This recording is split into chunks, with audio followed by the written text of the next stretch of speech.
and welcome to another edition of Danny's Hot Takes. As I instantly kick the table. Sponsored by Mob Rules and Raise Energy. Sponsored by Mob Rules?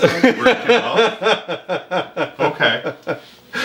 Today we're going to be reviewing Codex, the new Codex Death Guard. Ooh. And join with me today. I'm Danny, obviously. I'm joined by John, hello, my co-host. And John is an expert Death Guard player. I know two gimmicks that I use really well. And this book makes me a little sad. And they both go away. Yeah. So, John, looks like you got a new army, dude. Oh, yeah. We're going to be looking at Codex Death Guard. As usual, we're going to skip the fluff part. But by all means, read it. It's better and more in-depth than any fluff for any Codex Death Guard ever made. Which is one. Been getting progressively more fluffy, like from little bits in the Chaos book, yeah, to kind of the really small bits in the last Death Guard Codex. And this part where it actually fleshes out a lot of what they're doing in the cicatrix. Nice, awesome, and I can't wait for that new campaign book that's coming down the line too. Yes, yeah, dude. Without further ado, let's get started. We'll just move Mr. Grammar here, who's also sponsored by Mob Rules. Because apparently everyone has Kelsey Grammer money. Money plane. Money plane. So just as a brief overview of what we're going to go over today, we'll be going over the match play rules, the Battleforged rules, army rules, Crusade rules, data sheets, and then some points as well. And there's a handy-dandy glossary and reference sheet in the very back of the book, which is really nice. Let's start looking at match play rules. So the first thing you'll notice is the very first thing, and this is different than some of the other codexes that have come out. They put the chapter approved rules right at the front, so you know exactly where your new codex specific secondaries are. They also put the contents of the combat patrol box. Oh, they do, the very first thing, and tells you why it's a list. That's cool, and how to use it. Kind of. Yeah. They talk about its rules. That's pretty cool. All right, so the first one we have fleeing vectors. This is a no mercy, no respite secondary. Score 3 victory points at the end of the battle round if any enemy units failed morale tests this battle round that had one or more models destroyed by attacks made with plague weapons. So basically any attack by this, by a model in this army is a plague weapon for the most part, or can be. Can be. Right? So initially this doesn't look like a great secondary.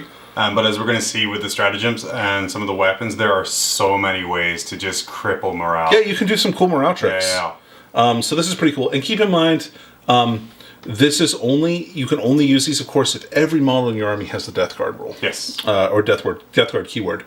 Then you have Battlefield Supremacy. This is to spoil ground. Now, this one's pretty interesting. If you select this objective, score the victory points as follows. And keep in mind, most of these are going to be at the end of the game. Score 4 victory points at the end of the battle if you have one or more bubonic Astartes units within your opponent's wholly within your opponent's deployment zone, and one or more bubonic Astartes units wholly within your own deployment zone. Score 4 victory points at the end of the battle if you have one or more bubonic Astartes units from your army wholly within 3 different table quarters. And if those units are all more than 6 inches, and those units are more than 6 inches from the center of the battlefield. So this is kind of like engage on all fronts, right? It's like a super end game engage on all fronts. Right. Which is kind of cool. I guess you could hide all game and then kind of pop out and be like, surprise, or even just hide all game and not yell surprise. So I think my only downside with this one here is Pogswalkers do not count for it. They're not bubonic Astartes. They're not bubonic Astartes, and all of the other bubonic Astartes are pretty pricey now. That's true. Yep. So are they more resilient? Yeah. If you play a good KG game, are you likely to have one in every 4 table corners? Yeah, possibly. But it is harder to do than, I would say, an engage in all fronts. Sure. Well, yeah, and that's just at the end of your player turn. This one you have to kind of hold out. This does count things like vehicles, so I think a Rhino counts, right? Yep, Rhino count, I believe. And then if you get four unit in all 4 quarters, though, you get 6 victory points for that second part of that objective. Yes. Which is kind of cool. So if you're playing on a table that has a lot of terrain, this one may be good for you. Yeah. In addition to those, you can also score 4 victory points in 2 other ways. Score 4 victory points at the end of the battle if you control more than half the total number of objective markers on the battlefield, and there are bubonic Astartes units from your army within 3 inches of those objective markers. That's cool.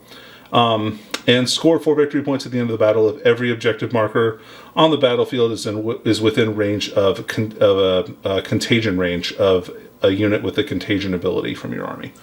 So, honestly, that's not a bad secondary. It gives you so many different ways to score points. Yeah, I think it's not bad. I think if you're not going to take Spread the Sickness, which is the next one, it's pretty good.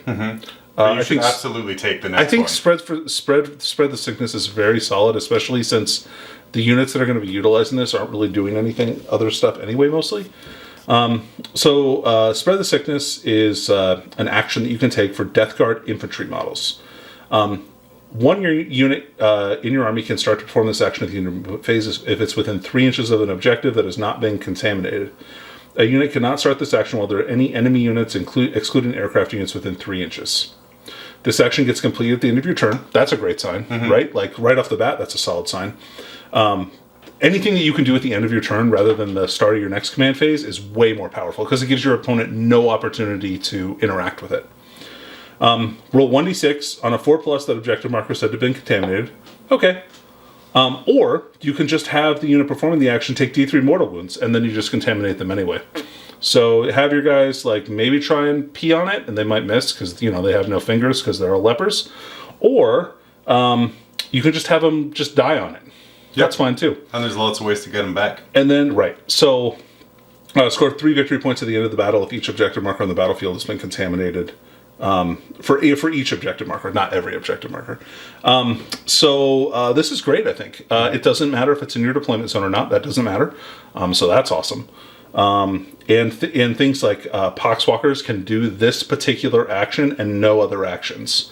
So that makes this one pretty solid, I think. I really like this. And it doesn't matter if the Poxwalkers all die because they've contaminated the objective. Right. Yep. So... yeah, which is awesome. And just take D3 mortals, and they get a 6-up to ignore those. Yep. So you may not even lose one. Yeah. All right. So then you have detachment abilities. And so if your attachment is entirely Death Guard, you get a couple of different things. First, let's see here. So Death Guard detachments gain the Disease Minions, Infernal Jealousy, and Fetid Visions abilities. Bubonic Astartes and... Bubonic Astartes units of Death Guard detachments gain the Inexorable Advance ability, which is awesome. And then Plague Marines and Poxwalkers gain Objective Secured. So usually it's troops that get Objective Secured, but in Death Guard that's not the case. Cultists don't count. So that bodes ill for Cultists and Chaos Space Marine armies. Yes. I kind of think that maybe you'll see like Alpha Legion getting them as maybe OBSEC. We'll see though. That might be like part of their chapter tactic. Or a stratagem. Yeah, that'd be cool too. Disease Minions mean that you cannot include more Plague Follower units than Bubonic Astartes core infantry units in your Death Guard detachment.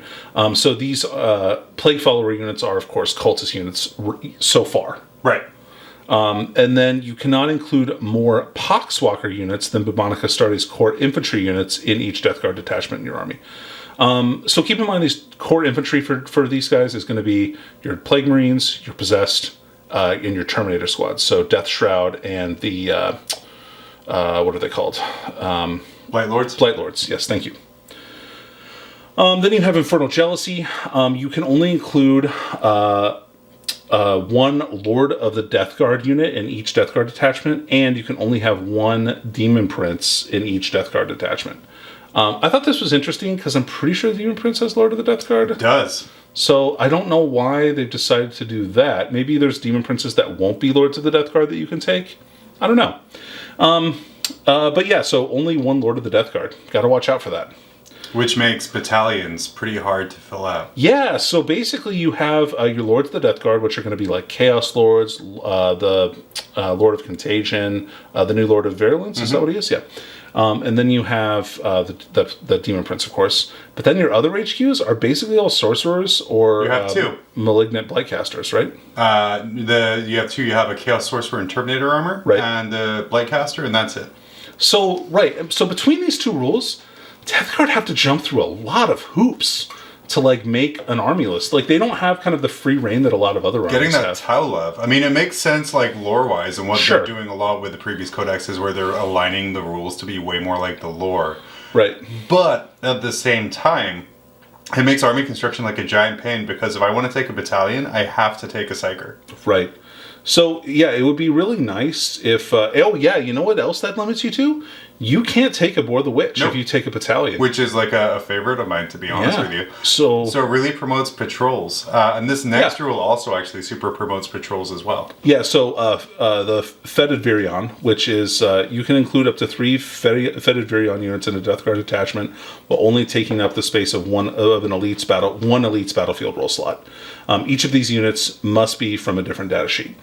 So these are basically the elite support characters the Death Guard have. You have the Tallyman, you have the Noxious Blightbringer, you have the Biologist Putrefier. Yep, the Biologist Plague Putrefier. Surgeon. Plague Surgeon. What's the guy who shoots the flamer? That would be the Noxious Blightbringer. Noxious Blightbringer. Okay, yeah, that's him.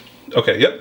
So you can take 3 for 1. That's pretty cool, and that definitely helps out with the patrols. Again, it really goes to show that they're kind of wanting you to build Death Guard as patrols.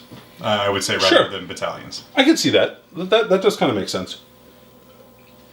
All right, and then we have Inexorable or Advanced. So this one they previewed on the Games Workshop website, of course, on Warhammer Community.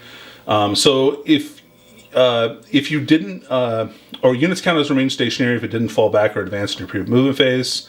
If you have the vehicle keyword, you don't suffer the heavy penalty for shooting into combat. And if you have the infantry keyword, you ignore all modifiers to move, advance, and charge rolls, which is awesome. This is an amazing rule, especially since forests and craters are becoming more and more prevalent as time goes on. So yeah, that's great. Then it describes plague companies. So the different plague companies are ways that you can customize your Death Guard. I've seen War of the Spider. And these give you, instead of giving you 2 stratagems, as they previously did, they brought it back down to 1, and they've changed almost all of them. And then you also get a Warlord trait, and a relic as well that you can take. So it doesn't cost you any points. You always want to do this because it's going to give you extra benefits. And some of them are quite useful. So Harbingers, this is Typhus's company. Mm-hmm. So their stratagem is the Rifle of Dead, 1 CP to reroll to hit rolls for Poxwalker units. That's pretty awesome. And then the Warlord trait is Shamble Rot. And all of these different Warlord traits are contagions. And we'll go over contagions a little bit later in the book. They're kind of described later in the book for some reason. I feel like they should be described before they do this, but that's whatever. That's on page 62 to 63, I think. Okay, so these basically give you auras that increase as time goes on, again, as previewed on Warhammer Community, and they're all different.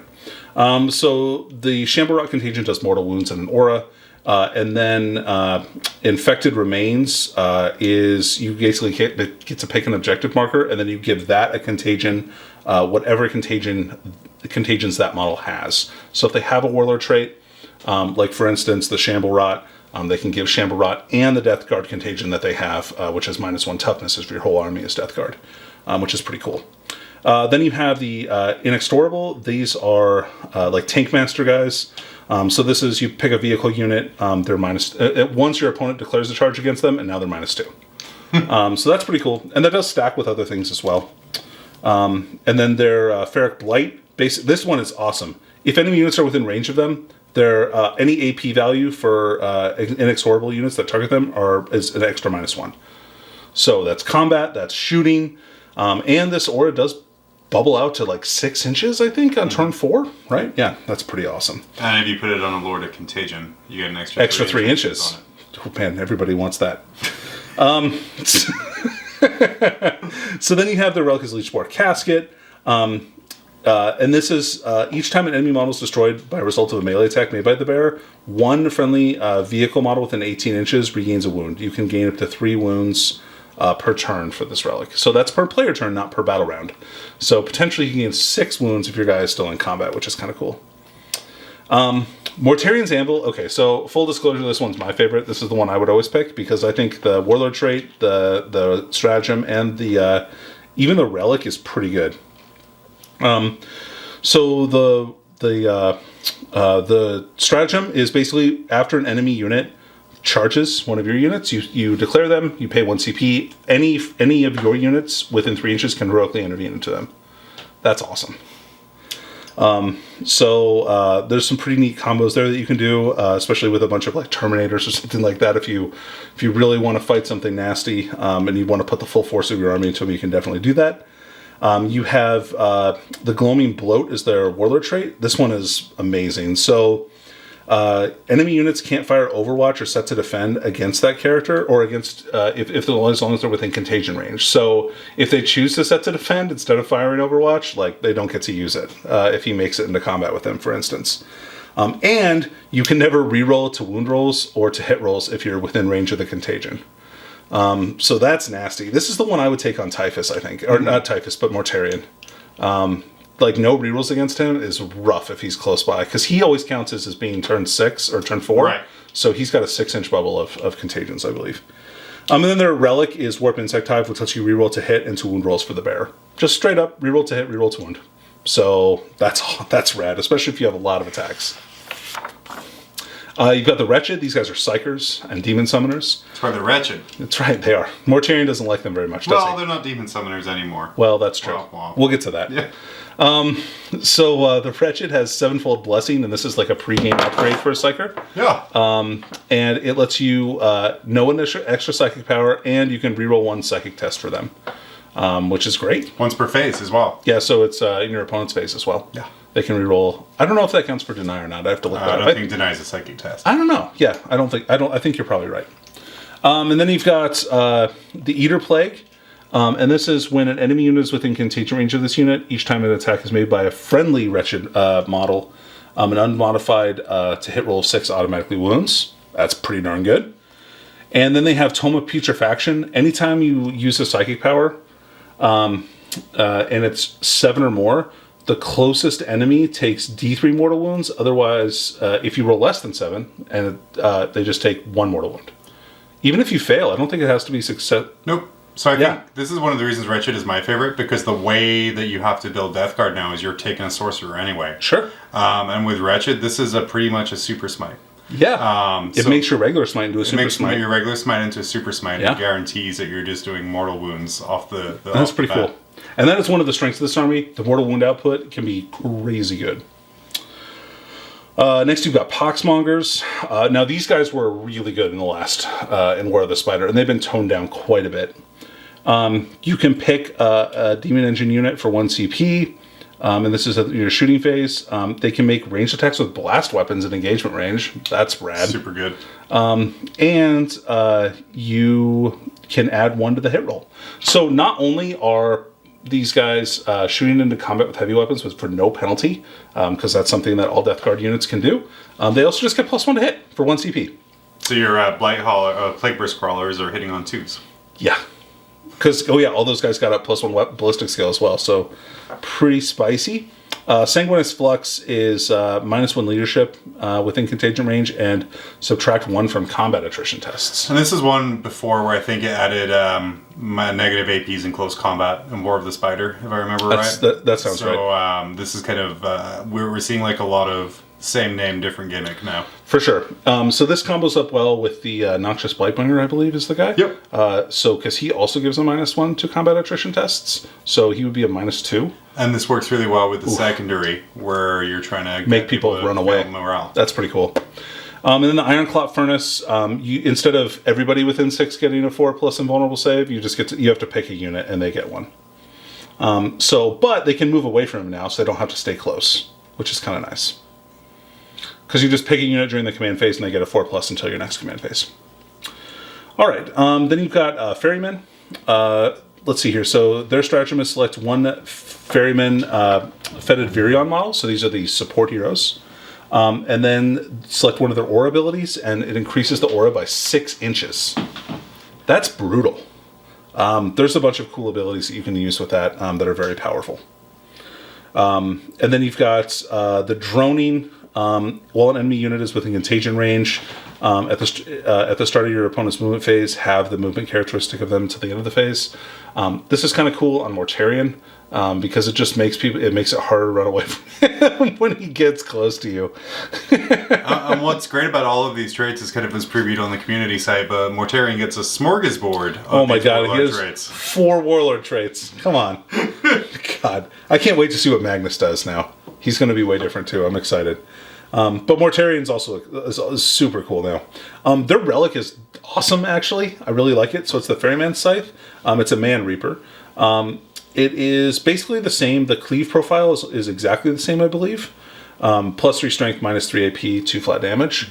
But the Scythe, instead of getting 2 extra attacks, it gets 3 extra attacks per attack. So that means a Lord of Contagion with a Ferryman Scythe gets to put out 15 attacks if he does the sweep. And that's pretty cool with some of the other abilities that are in the book. Like there's a stratagem where you can pick a character. Every time they kill an enemy model, they do a mortal wound on a 3+. So if you go into a horde with that guy and this, it's just going to blender stuff. Then you've got Mortarian's Chosen Sons. These guys are the plague weapon brewers, right? So for 1 CP, you pick a Chosen Sons unit. Their Plague Belchers, Plague Spur Gauntlets, Plague Spewers all become damage 2. This is pretty cool if you have a lot of Death Shroud, because they get so many Flamer hits, and just going up to damage 2 on those is pretty rad. They have Nurgle's Fruit, which is if you're in Contagion range, you don't get cover. And then they have Vomitrix, which is just a straight upgrade onto the Plague Sprayer weapon that the Noxious Blightbringer has. Is it the Noxious Blightbringer? Is that right? Or the... It's the Foul Blightspawn. Foul Blightspawn, that's right. Yep. So Assault 7. You're going to hear a lot of Danny and I trying to remember that whatever 2 words to describe gross they've applied to this specific character. Yeah, the poop spitter. That guy. So his poop spitter gets better. All right, so stratagems. Stratagems. Yep. So some of these are going to be the same. I'm probably not going to spend a ton of time on those. You've got Trench Fighters. This one is the same, so you get +1 attack with Plague Knives for a unit. Good for Plague Marines. Creeping Blight. Use a stratagem in the fight phase. Whenever you make an attack with a Plague Weapon, an unmodified wound roll of 6 becomes AP -4. That's pretty cool. There's a lot of ways for Plague Weapons to reroll to wound rolls. So like you can just kind of fish for 6s and kind of do pseudo mortal wounds to people on 6s, especially if you have like Arch Contaminator in your list, which is a Warlord trait. You've got Fire Fever. So this is the new. Just try and cover it up that way. You did it, John. Beautiful. This is the new Fire Frenzy. I hope this is the same. The better Fire Frenzy. It's pretty good. It's basically you pick a Hellbrute. They can only shoot 1 unit, but they get +1 to hit, +1 to wound.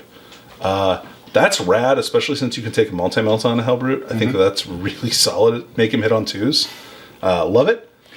You have Vermid Whispers, so this is basically Fury of the First, so +1 to hit for a Terminator unit in either the fight or shooting phase. You've got Haze of Corruption. So this one is... this one is when damage rolls over from model to model.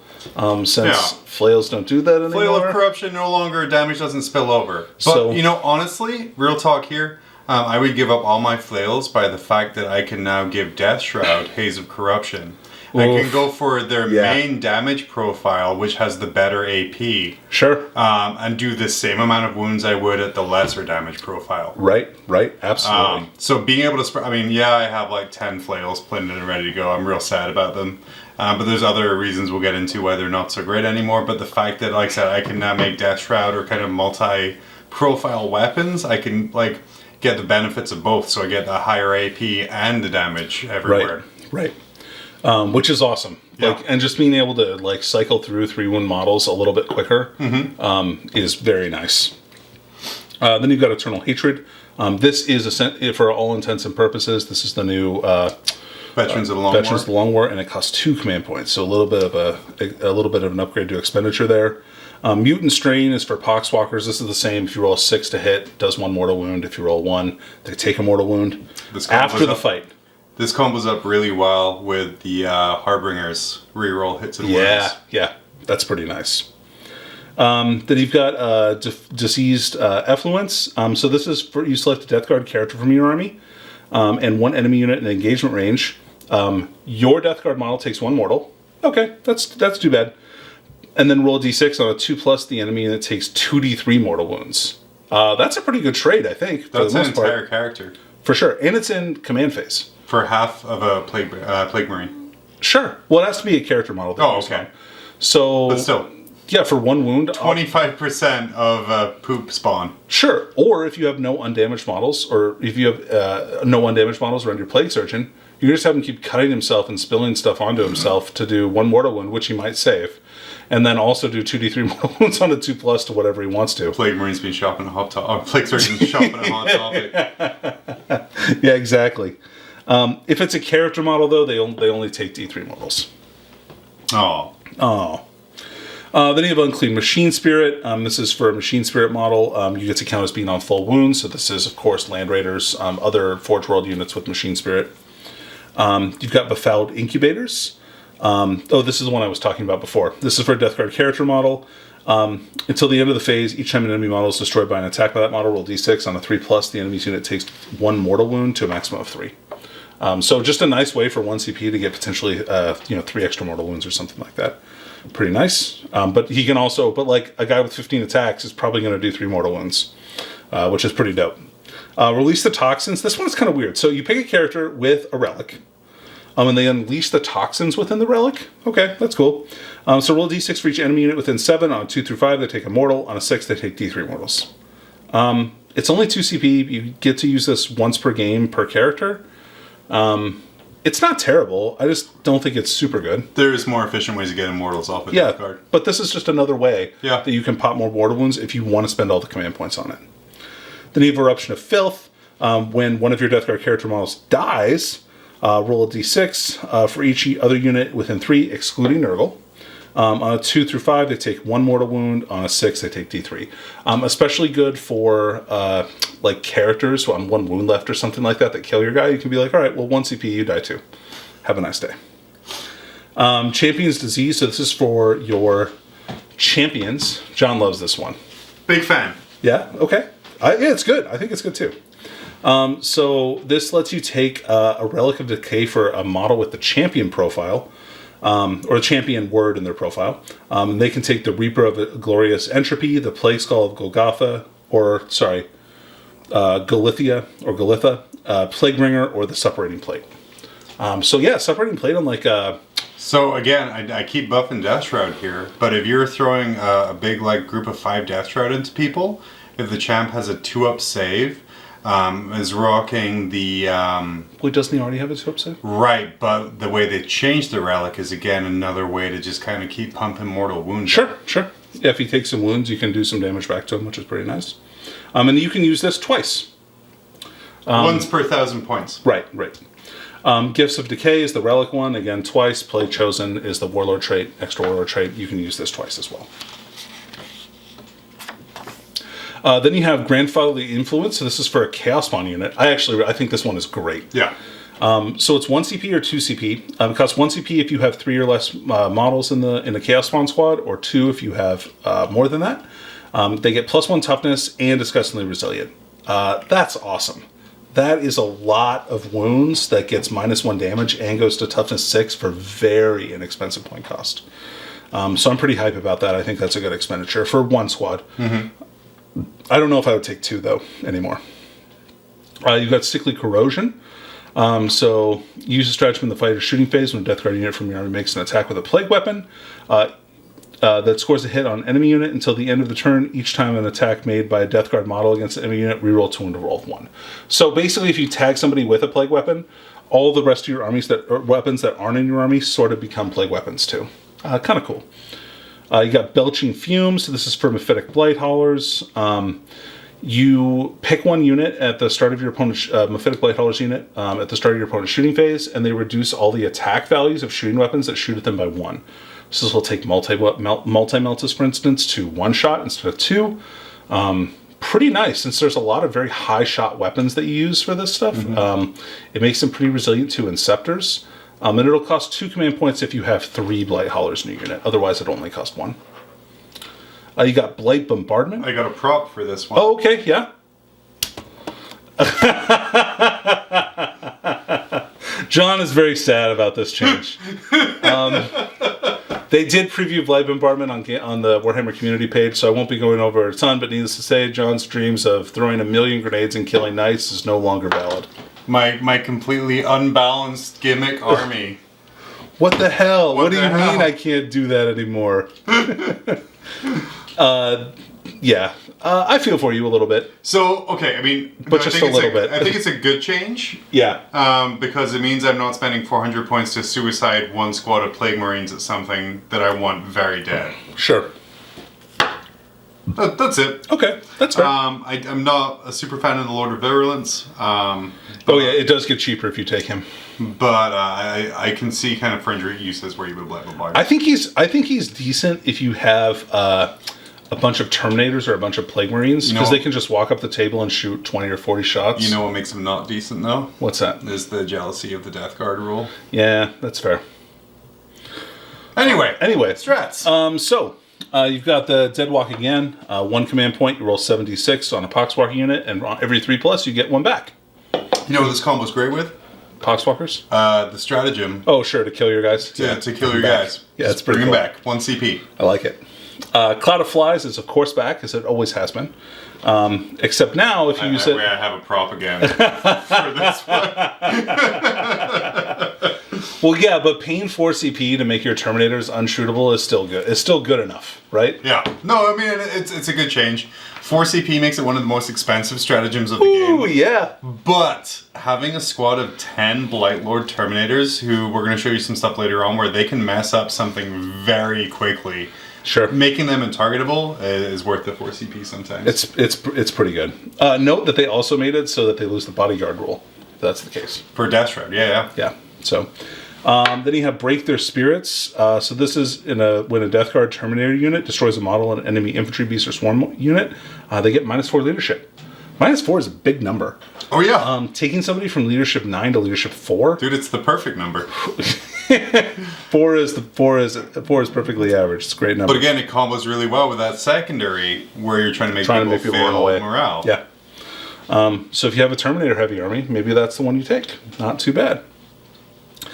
You've got Dank Cravings. Just kidding, it's Dark Cravings. Dark Cravings gives your Fetid Blight Drones a 6-inch heroic intervention for 1 command point. I think this is an awesome stratagem. There's a reason I ordered Blight Drones with Flash Mowers. Yeah, they're so good.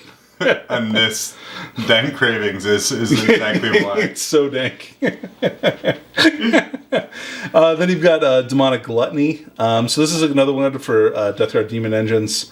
You use it when you fight with one of them. For every enemy model they kill, they regain a wound up to 3. That's pretty good. That's pretty cool. Especially, again, for aforementioned Flesh Mower. Also the Defiler, it's good for them as well. Then you've got Flash Outbreak. So this basically lets you take a unit that, if you have a contagion ability, you can transfer that contagion ability to one of your other units. So if you command point, or if you have like one of the contagion abilities from one of the plague companies, you can give it to one of your plague marine units for a turn for 1 command, or for a battle round for 2 CP. So say if you have like Big Daddy Mortarion with a whole bunch of stuff, you can transfer it across for 1 CP. Sure. And it also increases the round number by 1. Ooh. So it gets a little bit larger. Then you've got Putrid Detonation. This lets you blow up a vehicle for 1 command point, or if it has wounds characteristic of 9 or of 10 or more, then it costs 2 command points. So you can blow up your Mephitic and Blight Drones for 1, Plague Burst Crawlers for 2. Foul Smokescreen. So it's a smokescreen like the Space Marine book. So a reactive -1 to hit for your vehicles with the smokescreen keyword. I think Hellbrutes has smokescreen too. You know what else has the smokescreen keyword? Rhinos? The Poop Furnace. Really? Yeah. Oh, that's neat. So okay. the terrain piece that you're going to put right in your opponent's face, so they have like max contagions round 1. You can make it harder for them to be killed. Hell yeah, I like it. Then you have the Blightning. I love that. What a great name. Nicolas Cage at his finest. Use a stratagem in your shooting phase. Select up to 3 Death Guard models from your army. Until the end of the phase, plague weapons with a grenade type. They lose blast, but gain pistol 6. And if they use them within models that are engagement range, they automatically hit. That's cool. So literally these guys crop dust somebody in combat with them with grenades. So this is kind of like the spiritual ancestor to Blight Bombardment. Yeah, for sure. I mean, it's still super cool, and it's a way cheaper trick to pull off. Sure. One interesting thing about this, so it's 3 Death Guard models. They don't have to be in the same unit, and it doesn't preclude one of them from also throwing another Blight Grenade. Oh. Because they get pistol. Yeah. So you technically can get 18 shots, 18 plus D6 Blight Grenade shots, and you can buff those with the Biologist Putrefier. I got that one right. I'm getting these down. I've been playing the army for 2 years. I don't even know the names. Don't show me up. All right, then you've got Overwhelming Generosity. You basically get to pump your range by 6 inches for plague weapons for 1 unit. Solid. Good. Very good. It's little hand flamers on those Death Shroud. Become 18 inches. Mm-hmm. That's awesome. Virulent Rounds. This lets you make bolt weapons into a squad into plague weapons. Super powerful. You can get full rerolls on these. You can give them +1 to wound. You can do extra hits. So there's a way that you can make like your bolters like very powerful. And combos with that secondary where you make people take leadership tests for plague weapons. Right. Exactly. And the final one we have here is Disgusting Force. So this is for a Plague Burst Crawler. It boosts the mortar from damage 2 to damage 3. And after you shoot them with the Plague Burst Mortar, every enemy unit within 6 inches of the unit that got targeted takes a mortal wound on a 4+. Not bad for 1 command point. That's pretty decent. Especially if you target like a big horde and they have a bunch of characters next to it. I think that's solid. Mm-hmm. All right. Pathogens. The paid upgrades. War gear back in page form. All right. Pathogens automatically add +1 to the strength characteristic of the weapon, which is pretty interesting. There's some neat combos with this, and this can go on shooting weapons, close combat weapons, whatever you want. Excuse me. So let's just go through these really quick. You've got Acidic Malady, -1 AP. You've got Explosive Outbreak. Every 6 to hit does 1 extra hit. You've got Virulent Fever, which on a modified wound roll of 6 inflicts a mortal wound in addition to damage. Befouled Runoff. You don't get cover against. Unstable Sickness. Whenever you make an attack with this weapon, if any models are destroyed by the attack, roll a d6 on a 4+. The enemy's model suffers 1 mortal wound, up to a maximum of 3 mortal wounds per turn. And you can't take the Befouled Incubator Stratagem, which is still cool. And then this is for every attack, which is cool. So if you have a big, strong weapon, you do a bunch of attacks, you kill 3 guys on a 4+, you can do extra mortals. That's neat. Corrosive Filth. When you attack a vehicle unit, you get +1 damage. And then Vicious Death is the one they previewed for Community. You can reroll one of the random number of attacks that they get. Not terrible. No. All these are fine. I think this is good. I like some of these on some models. I don't know. It's a lot of points to pay for some of these, but I think that they're like decent, especially if you have a couple of extra points to spend on this. I think a lot of these work best on champions rather than characters proper. Oh, okay, sure. But again, it's such a point investment. It is a little bit on like champion. Increasing the cost by 50% by a lot of these things here. But again, Man Reapers with an extra strength, amazing. Yeah, not bad. And then all the other things too. I was thinking like, especially for something like Explosive Outbreak, if every roll of 6 to hit, doing that on like a Man Reaper guy, like a champion from a Death Shroud unit, just getting like, because he gets 12 attacks by himself. Does he get 12? No, he gets 10 attacks. Yeah. But still, every 6 to hit, you're probably going to get 2, maybe more. Warlord traits. Man, these Warlord traits got better. Yep. So, you got Revolting Resilient. Let's give him the old 5-up Feel No Pain. That's great. That's a decent one always. It's not disgusting. It's revolting. It's revolting. It's even worse. Okay, so this one is probably one of the best ones. Living Plague. While an enemy unit is within 3 inches of this warlord, it cannot be affected by aura abilities, excluding those that are psychic powers from units from your opponent's army. So this is any kind of buff that an enemy unit would get from an aura, they won't get if they're within 3 inches of this character. That's amazing. This is a great ability or a great warlord trait to buy for somebody like one of the Viron, especially if you take the Ferryman, because then you can boost it to a 9-inch aura of that, and that'll affect like any enemy unit that comes into your face. I think that is gross. It comes on Mortarion automatically. Yep. 25% of his Warlord traits. Hell yeah. Yeah, exactly. Amazing.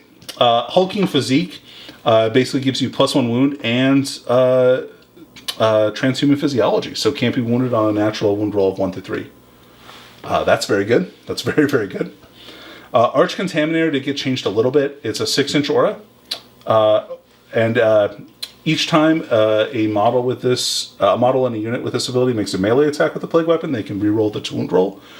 Or each time a model in this unit makes a range attack with a plague weapon that targets a unit within 12, you can reroll its wound roll.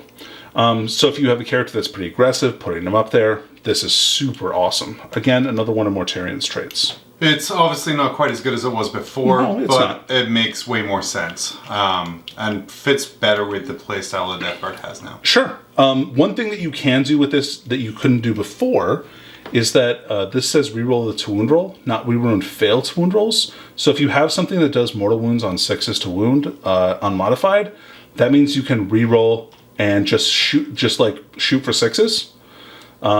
And just try and stack mortal wounds on stuff. So this is really good on a unit like... this is really good on some buffs that we'll talk about a little bit later. You've got Rotten Constitution. I like this one a lot, especially on a Lord of Contagion. So add +1 toughness, and each time an attack with an armor penetration of -1 or -2, it reduces it to 0. So on a guy with Terminator armor, this is super powerful. And the +1 toughness also, like boosting your characters to toughness 6, also very good. And the last one is Foul Effluence. While enemy units are within 6 inches of the Warlord, at the end of your movement phase, roll a d6 for that unit. On a 4+, they take a mortal wound. Meh. That one's pretty bad. I mean, it's not great, and then everything else is better. Typhus gets the... He gets Shamble Rot. Which is the Harbinger one? Yeah, so that's the mortal wound aura that gets bigger as time goes on. And then Mortarion gets a 5-up Feel No Pain, Living Plague, and Arch Contaminator, as well as one of the different Contagion Warlord traits. Yep. All right. Moving on, we got relics. Man, these relics are awesome. I'm going to waste so many CP on these relics, it's not even funny. You won't even know it. I'll know it round 5. Yeah, you will. Reaper of Glorious Entropy. So this is an upgrade for a Man Reaper or Plague Reaper relic. This makes it into ×2 strength, -3 AP, 3 flat damage, with no penalty to hit. In addition, anytime you make its wound roll of 6, you do a mortal wound in addition to normal damage. Cool, so I would like a Thunderhammer that's -3 AP with no minus to hit and also does mortal wounds. Cool, yeah, I'll take that all day. Thank you. I appreciate that.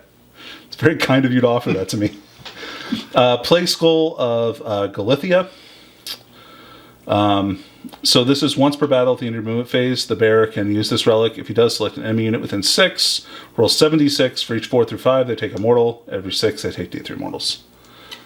Meh. It's alright. There's no ballistic scale, so you can advance and do this. You can also give this to a champion. And it's better than the old Plague Skull, which was just a fancy black grenade, pretty much. Yes, agreed. Whereas this is now just a really reliable source of mortals.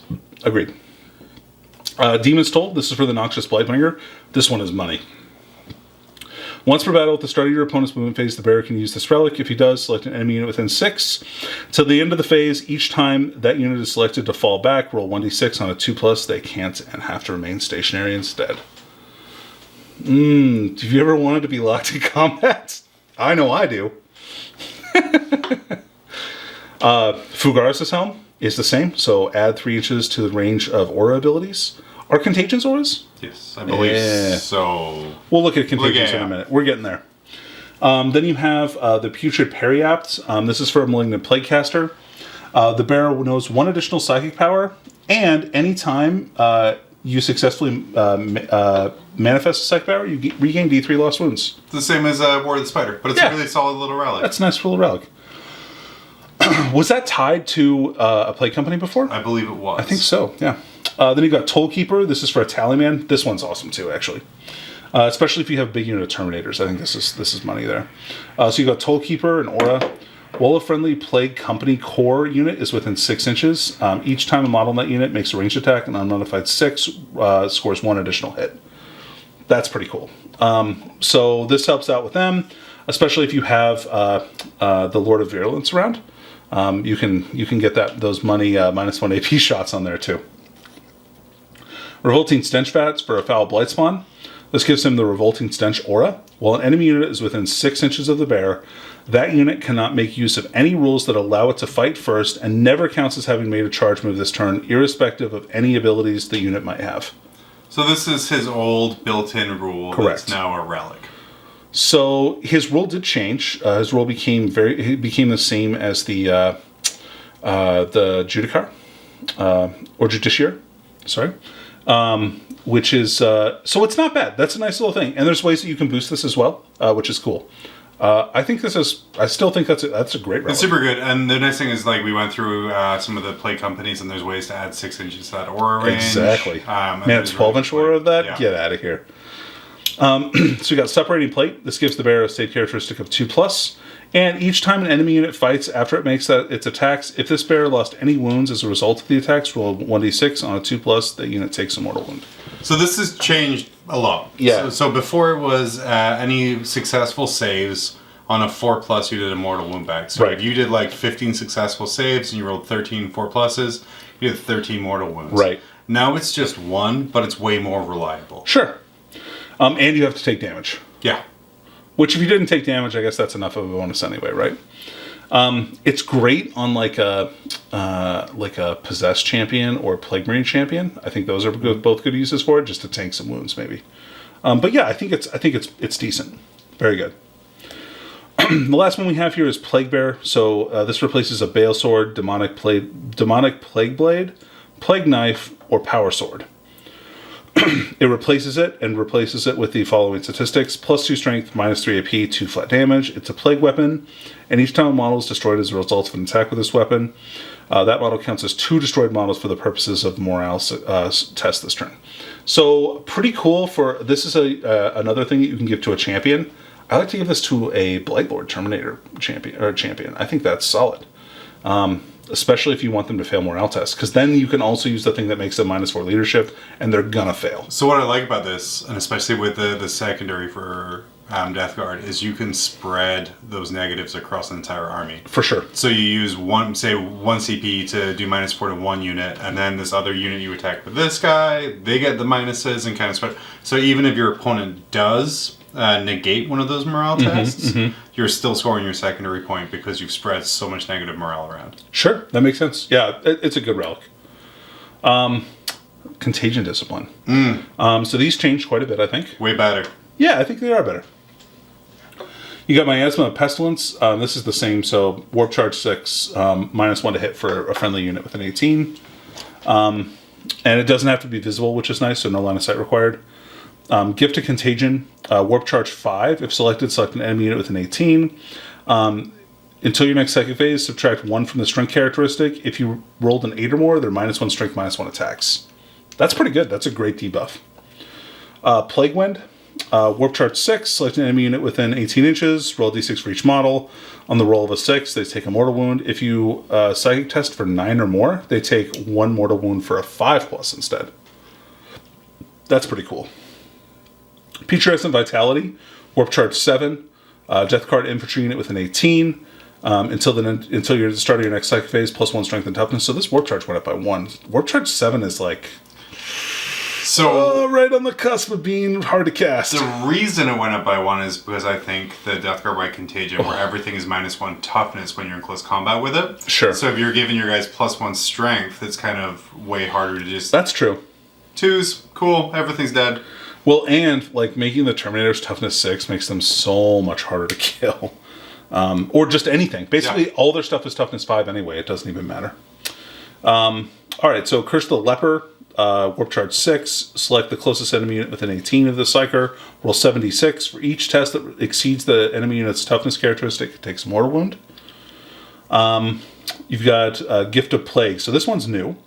Blessing. Gift of Plagues has a warp charge value of 6. If manifested, select one friendly Death Guard unit with an 18. Until the start of your next psychic phase, add 6 inches to the ability of any contagion abilities it has, to a maximum of 12 inches. That's cool. That's very cool. So for me, that one's an auto take. Yeah, that's pretty good. Especially when you combo with the stratagem where you can give any unit your contagion power. Right. Then you can pretty much pick which area of the table you want to debuff. Yeah, and you can give them things like no rerolls, or that's really cool. Mm-hmm. Or minus or an extra AP on all your attacks. Nice. Yep. I like it. Crusade. Gonna be honest, I didn't read these. Okay, so the agenda seems super fluffy and fun. They let you keep like an extinction tally for units in your army. If you have 7 or more marks on this extinction tally, you get an experience point. And if 7 or more units from your army each have 3 or more extinction points, you gain 1 virulence point. What's a virulence point, John? We're going to find out. Yeah, hell yeah. I like that the agenda is poison the well, like we're attacking Hobbiton. Yep. Because you have a guy who's like stealing gene seed and turning hooks around, and then one guy's just like pouring stuff into a well. He's just pissing in the well. Like guys, everyone's real mad at him. Water supply. Dude's just popping a squat over the well, taking a poop in there. I do want to say Danny and I are both very excited about Crusade. We are. Dude, I can't wait to play this stuff. Then the virulence points, they add up to some really cool abilities. You can get Chaos Moons, so I assume this is something that's going to happen. This is a way that you can... let's see here. So whenever you would gain a battle honor, you can instead choose to gain a Chaos Moon. Awesome. No, everybody likes mutants, right? And since the mutation stratagem isn't in the book anymore, this is a cool way to represent that. I like that. And some really cool ones, like even if you roll double ones in your D33, add 3 inch to this model's movement on a Lord of Contagion with movement 8. Hell yeah. Heck yeah, I'll take that all day. That dude's so fast. It's his centaur hooves. The rest of this review will be Centaur related. You can give him the gift of speed, which makes him -1 to hit. That seems rather unfluffy for Death Guard. I would not think of them as fast. I guess COVID's fast. He spreads fine. Yep. So then they have traits for infantry and also demon engines. I really liked the explosive digestion demon engine trait that you can get. This is +6 inches to the range characteristic of plague weapons, excluding plague spitters that the model in this unit are equipped with. Just because, like, I mean, does that mean that they're pooping this stuff out? Because that's what it says to me. The exhaust vents on the backpacks are for different things for Death Guard. Ukes. All right.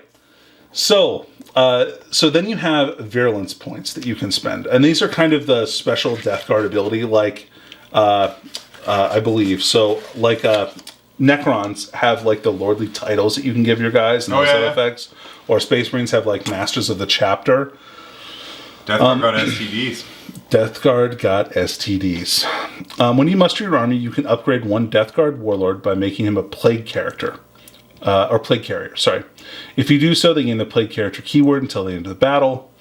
And then you make up 3 different... the army's plague, because you get a plague special to your army.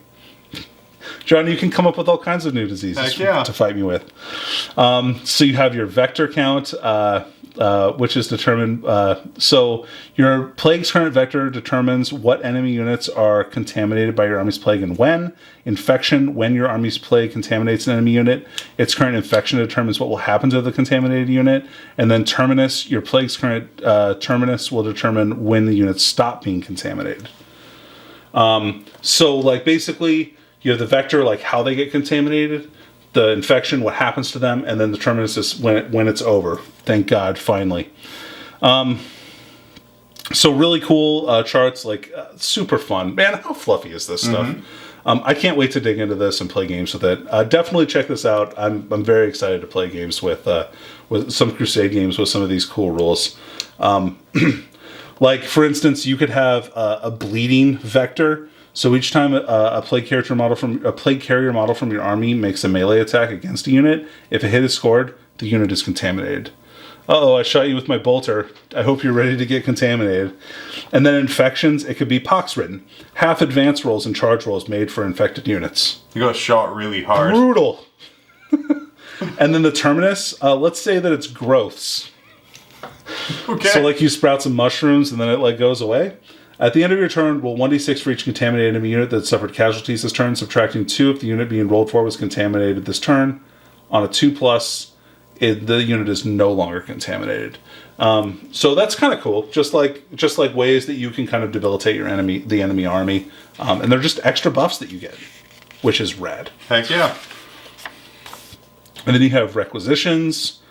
You can do stuff like turn your guy into a demon prince, or I think this one gives you champions. You can give them deadly pathogens. Virulent adaptations. So this one lets you, let's see here. You get, is that an extra plague? Yeah, you get an extra plague. Well, roll 1d6 and consult the relevant table on 57 to determine what the new rule is.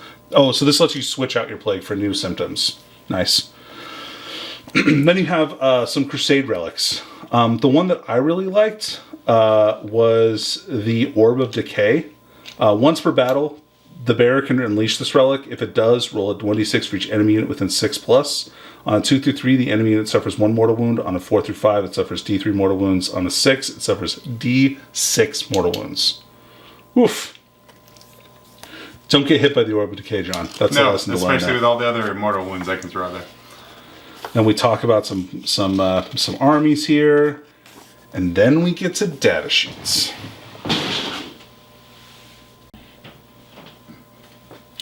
Okay. There's some huge changes right off the bat. So we've got what the plague company keyword is. Basically, it says you can't mix plague companies in one detachment. That's fine. We already knew that. And then you have the rules for plague weapons, which are the same. Remorseless. No combat attrition test for Death Guard. That's awesome. Space Marines. I like it. Thank God. They deserve the same morale rules that normal Space Marines have, for sure. Malicious Follies. You don't get to auto-shoot max shots if your unit is a Hellbrute. So, just Terminators. And then Disgustingly Resilient is, of course, -1 damage. What's missing from this page? Death of the False Emperor is no longer in this book, John. That is what you were talking about, right? There's 2. So, okay. Death of the False Emperor, no longer a rule for Death Guard, so you would imagine that it's going to carry forward to other Chaos books, too. Also, Hateful Assault. Oh, yeah, that's right. And we'll see in some of these data sheets, they probably don't need it anymore. No, it's probably being baked in, so you don't need an extra rule, but yeah. I actually like that. I wish they would have done that to Space Marines and just kept it at 1 attack all the time so you can't, cheese it. But I'm glad that Death Guard are getting the benefit of kind of some foresight in that and not Space Marines. So we have Contagions of Nurgle. So if every unit in your army has the Death Guard keyword, the unit gains the following ability. Nurgle's Gift. While an enemy unit is within contagion range, see below, subtract 1 from their toughness. So you can see the contagion range is 1 inch on turn 1, 3 inches on turn 2, 6 inches on turn 3, and on turn 4+ is 9 inches. My bad. I thought it was 6. No, it's 9. It's really good. Man, that's good. And there's a lot of stuff to get it up early. For sure. Or increase it to 12 inches. Excuse me. Then we have deployment abilities, Teleport Strike. You all know that one. It's basically just Deep Strike. All the Terminator stuff gets that for the most part. And then we're on to the units. Okay. So the Demon Prince. The Death Guard Demon Prince changed a lot, in my view. So he automatically comes with a Hellforged Sword and Malefic Talons.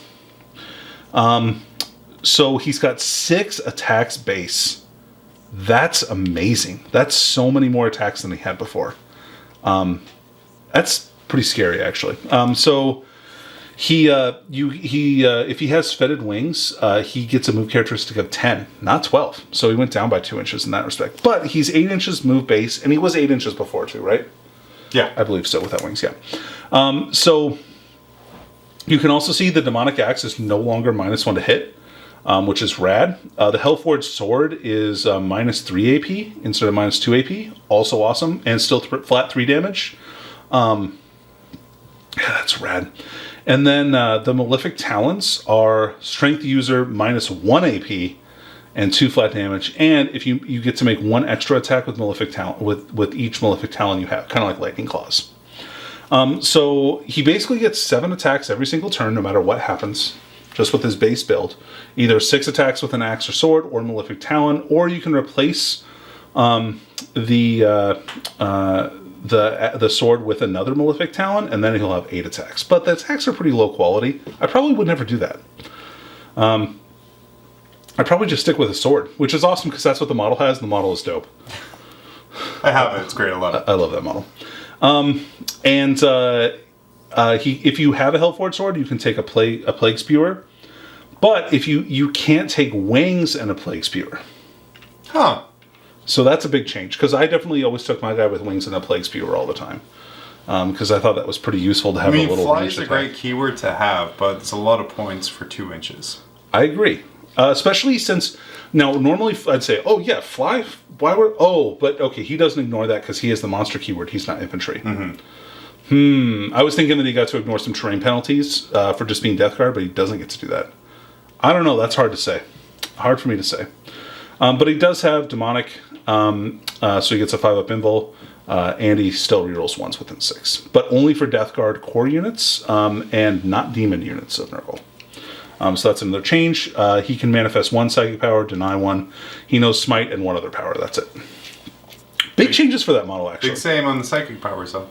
What's that? Big same on the psychic powers. It is. He's the same on that. So Typhus.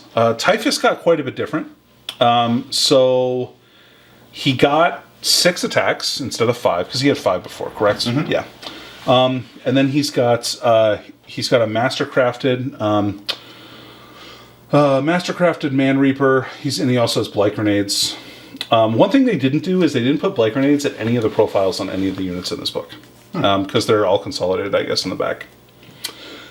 He has Disgustingly Resilient, Contagious to Nurgle, and the Teleport Strike ability, so he can teleport. Now his Mastercrafted Man Reaper basically gets +1 damage, +1 damage on its big swing profile. But since he can make 12 attacks if he wants to, just because he can. Although if he does swing with the big one, he's now -1 to hit, which is different than before. Let's see, he's got Disease Terminator armor for a 4-up. Destroyer Hive Change is no longer a shooting attack. It just, you pick an enemy unit within 6 and roll a d6 on a 2+, they take d3 mortal wounds. Cool, a free smite on a 2+ within 6? I'll take that all day, man. Poxwalkers within 6 get +1 strength. And then he's got Lord of the Death Guard for a 6-inch bubble of reroll 1s for Death Guard core. Vector of Disease, so he adds 3 inches of contagion ability for him, which is neat. And then he's also the Herald of Nurgle, which means you can put him in other Plague Company's detachments without breaking what Plague Company they count as, because he's a Harbinger model. But he can only take the Harbinger contagion if he's in a Harbinger detachment.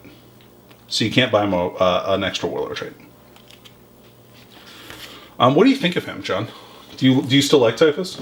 I still like him. The Poxwalker buff is nice. It was expected. I want to see what they were doing, because before he gave +1 toughness out.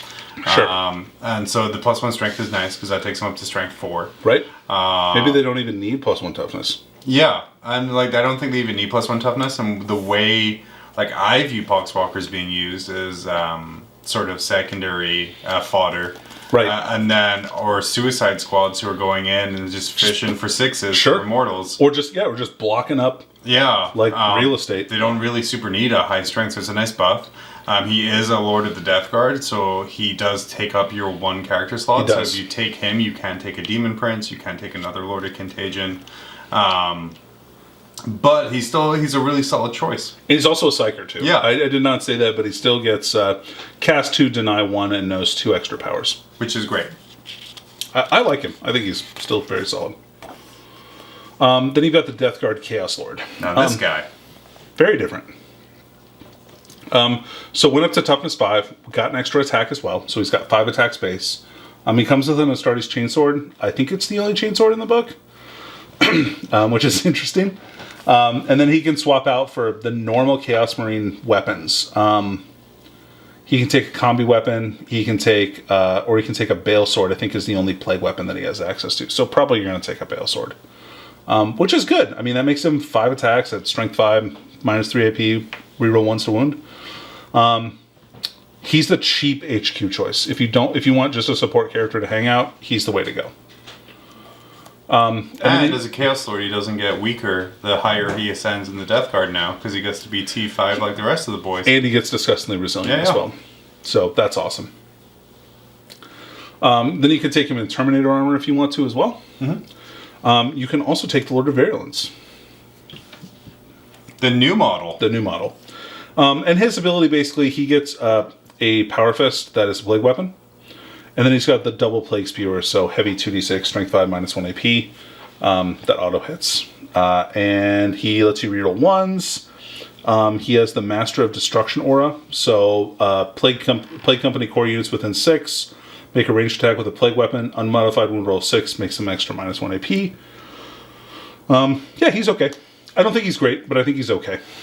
He has a use. I mean, like, if you boost his range, like 18-inch heavy 2d6 on that flamer's pretty nice. Sure. Like, I feel I would take him more if it wasn't for that Lord of the Death Guard rule. Yeah, right. Which, again, is just... I understand it from, like, a fluff perspective, but it's so limiting for army construction. It's tough. And they did do that for Space Marines in terms of captains. Mm-hmm. But there's some ways around it, too, that are weird, like making one a Chapter Master.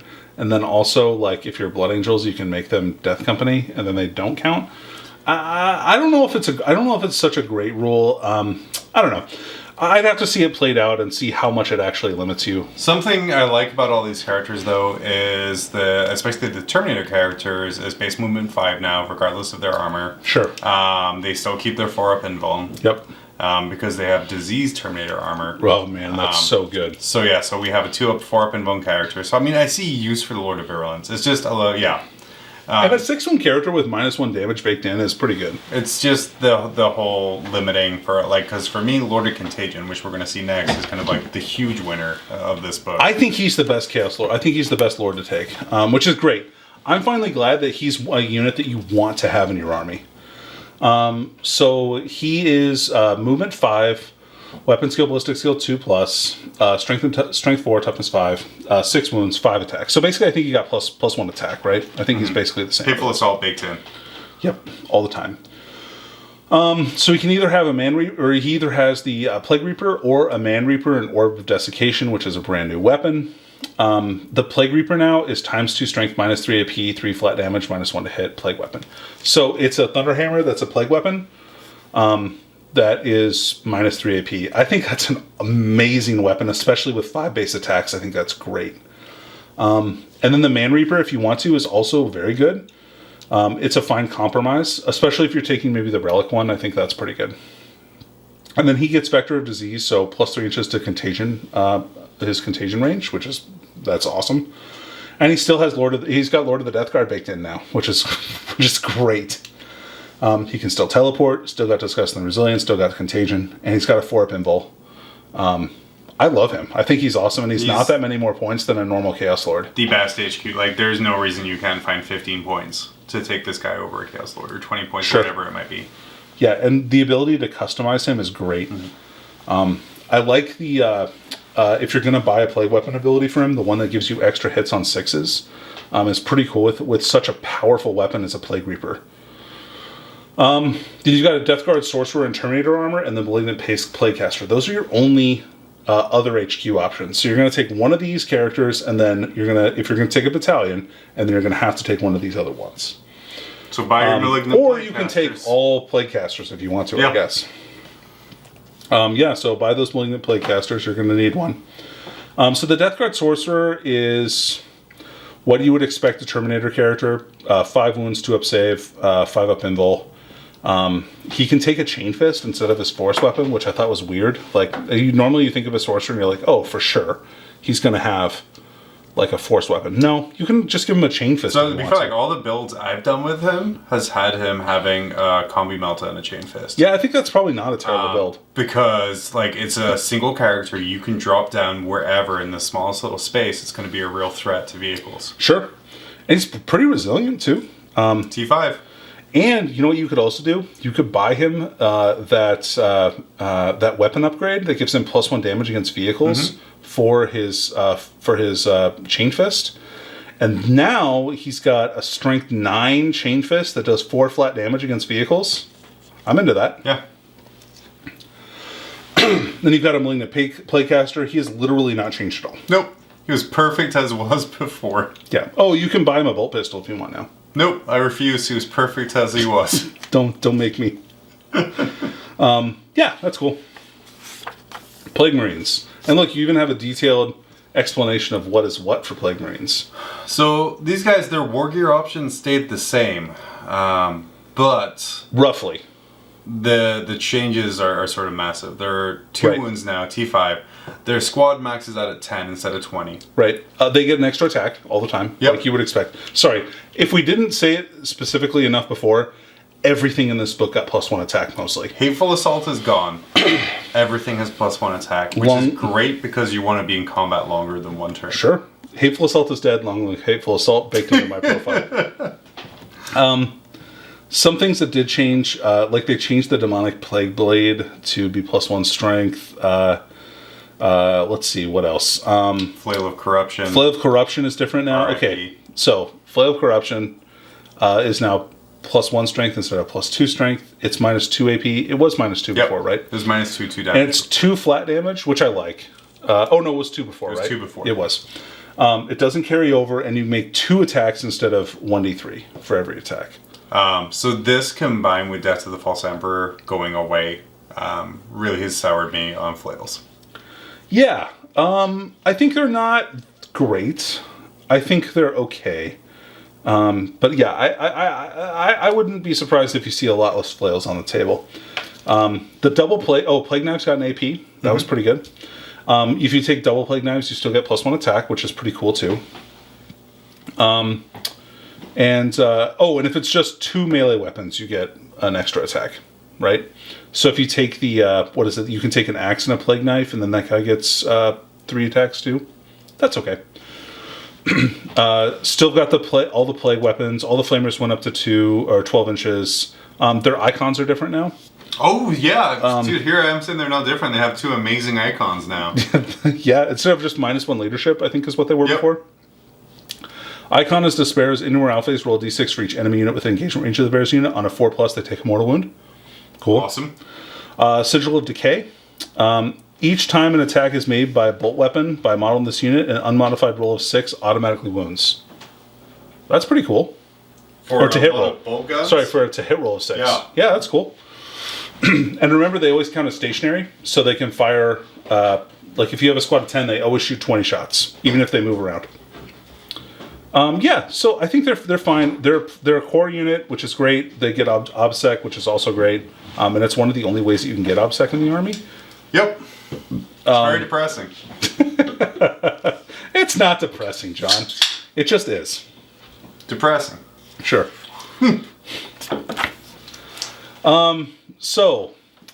The whole army is depressing, John. It's an army of disease. It's disgusting. There you go. That's the way to look at it.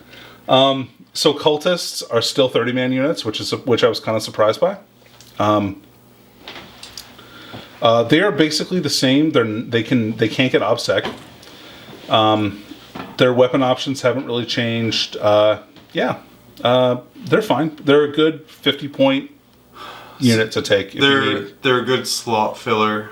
If you can't take Poxwalkers. Any more Poxwalkers. I agree with that. I would always take Poxwalkers over cultists, but if you can't take any more Poxwalkers, you can also take some cultists. I foresee a lot less Plague Marines in the army, to be honest. Yep. And a lot more Terminators and a lot more... Blade Lords. Yeah. Well, that is Terminator. Oh. I mean like Possessed and that kind of stuff. Yeah. Yeah. Cool. Poxwalkers changed quite a bit. They have an improvised weapon, so there was some reports saying that they were getting plague weapons. Those are false. Anything they kill except a monster or a vehicle becomes a new Poxwalker. Infantry, beast, swarm, doesn't matter. If they kill it, they get a Poxwalker back. Yeah. So, and it only brings back destroyed models. It never brings back them above their starting size, even in like Crusade games. And no stratagem to change that either. Nope. That's okay. They have mindless hordes. So they can't perform actions, excluding the spread the sickness action, like we talked about a little bit earlier. And they never gain experience in Crusade because they're dumb zombies. They are fodder, so they still auto-pass morale, which is awesome. And they also have a feel no pain of 6. Which and is amazing. Toughness 4 baked in. I like that a lot. So this is a 5-point model. 5-point toughness 4 model. That ignores wounds on 6s. Yep. Which is great. I think they're awesome. I don't think there's a way that you can give them an invulnerable save, but that's okay. You don't need to. Oh, I actually thought of one already. The terrain piece with the gate. Oh, the Noctilith Crown. Yeah. Because that's a Chaos Terrain piece. It is. Wonderful. That's a cool piece. That might be really worth it in this army. Yeah. That's like less than 100 points for that, too. Yeah. Yeah. Not bad. Okay, we got old NBB here. Noxious Blightbringer. It took me about a day to realize what Danny was talking about when he would send NBB. So he gives Plague Core or Fetid Viron units, which is going to be these support heroes that we're talking about here, +1 to move and advance. That's great. Which is awesome. That does affect Poxwalkers. Oh, no, they're not core. I'm sorry, it does not affect Poxwalkers. Poxwalkers are either going to be running or charging. So It does affect all those cool Terminator units. it does. It makes them movement 6, which is spicy. Makes them into real Custodes. And then he has the Token of Misery, so enemy units within 6, subtract 1 from combat attrition, and then he's got the Empiric Malaise, so enemy psychic units are -1 to psychic tests within 6 inches. He's a nice little support character. I really like him. He makes stuff faster, he can hold objectives, he can shoot people with his plasma pistol, and he can bonk people with his Plague Bell. Which is on his head, so he's literally leaning down. Well, he has one in his hand, too, that he hits people I with. refuse to acknowledge that. Yeah, he's fine. He's really cheap. He's only like 60 points, Yeah. so not a bad choice. Foul Blight's fine. And keep in mind, all the Fetid Viron have exactly the same close combat stats and movement stats, so they are effectively the same across the board. So he's got the Plague Sprayer. Plague Sprayer is now a salty 6, strength flat 7. No more strength 2d6. Sorry, guys. And 2 flat damage instead of flat 3. So he did take a little bit of a nerf there, which is fine because he was broken as shit, to be honest. Yeah. My anti-tank shouldn't be taking 3 characters. Three flamers. Yeah, that shouldn't be my anti-aircraft. Strength 7 is still good at that, and he's still yeah. -3 AP, which is awesome. And his range is 12 now. Right, which is a buff, and he can increase that to 18 if you want to as well. His putrefying stink. He's got the unholy death's head blight grenade, or unholy death's head grenade, which is not a blight grenade, so you don't get to buff it, but it is grenade 2d6 with blast, and it is a plague weapon. It is also a plague weapon, but you only get 1 shot with it. And then he has a 3-inch Judicator ability, same as the Judiciary. Biologus Putrefier. Okay, so I know that a lot of people were like, "Oh yeah, I'm not going to take this guy anymore because if I can't use all those blight grenades, why the F would I want to take him?" I was really down on him for that exact reason. But Danny, you I think almost want to marry this model. I do. I want to take him. I want to cuddle him. I want to pet his head. I'll probably get sick, but that's okay. So he has an injector pistol, which I hadn't read this before, but I hadn't read this until yesterday. It's a plague weapon. It's like a bolt pistol with 3-inch range, right? But if you hit an infantry, cavalry, or beast unit, you just do D3 mortal wounds in addition to its damage. That's awesome. If you just have to hit with it, you don't have to have wound with it or anything like that. It's just Oh no, sorry, you do have to wound. But if you wound, it does D3 mortal, so that's awesome. He's got a plague knife for stabbing. And then he's got a hyper blight grenade, so grenade D6 -1, 2 flat damage. His Blight Racks is now an aura instead of pick a unit to upgrade their Blight Grenades, so all the units within 6 inches get better Blight Grenades. So that's like all of these characters that have Blight Grenades, like every single one of the Viron has some kind of Blight Grenade. Even the Foul Blightspawn has normal Blight Grenades as well. So they get -1 AP and damage 2. So if you're going to have your character blob, the Death Guard tend to have around things, then you're throwing a bunch of grenades still. Yeah, you can throw some nice little grenades at hordes that'll really F them up. Now, he explodes and not the Foul Blightspawn, because the Foul Blightspawn used to explode, and he does not anymore. He's calmed down. He's calmed down a little bit. He's not quite so volatile. And then, so he explodes on a 4+ and does 1 mortal wound to non-normal units. And this ability is the money shot right here, right? So the Foul Infusion. Once per turn at the start of either your charge or fight phase, you can select 1 friendly Death Company core unit within 6 inches until the start of your next command phase. Whenever they make an attack with a plague weapon, a melee attack with a plague weapon, an unmodified wound roll of 6 inflicts 1 mortal wound to the target, in addition to any damage. Each unit can only be selected for this ability once per turn. So, on a unit with a ton of attacks, like for instance Death Shroud, you could use this ability on them. Since they're plague weapons, and if you have Arch Contaminator, you can do rerolls for those, and you can reroll just anything. So you can literally roll the hit, and then take all of your hits away, roll those again to try and get 6s to wound, take all of the ones that aren't 6s and roll them again to try and get more 6s, to just try and mortal wound something right off the table with no saves. Gross. That's really gross. Or you can just try and keep it for extra damage. It's just a really nice little ability that you can add to basically any model to make them, but it's most effective on units with a lot of attacks. Then you got the Tallyman. Now the Tallyman has also changed quite a bit. Mm-hmm. He's got his plasma pistol. He's also got Blight Grenades, which is rad. He changed from rerolling failed to hit rolls within 6 inches, in melee, which was his original ability, to pick a friendly Plague Company core unit within 6. They get +1 to hit. Like, doesn't matter, melee, shooting, whatever, it doesn't matter, +1 to hit. And at the start of your command phase, if this model's on the battlefield, roll 2d6. On a 7+, you gain a command point. You don't have to roll for each stratagem or anything like that. Just you have a 60% chance, basically, of getting an extra command point every single turn. So very good. And then finally, we have probably one of the best support characters here is the Plague Surgeon. I bought another one. Yeah, did you? I did. I have 2 now. I get it. So the Plague Surgeon is basically a Chaos Apothecary. He gives a 6-inch bubble of Feel No Pain, and then he can heal units 1 model D3 wounds every turn. He's got a Bale Sword. That's the Plague Surgeon. Pretty good.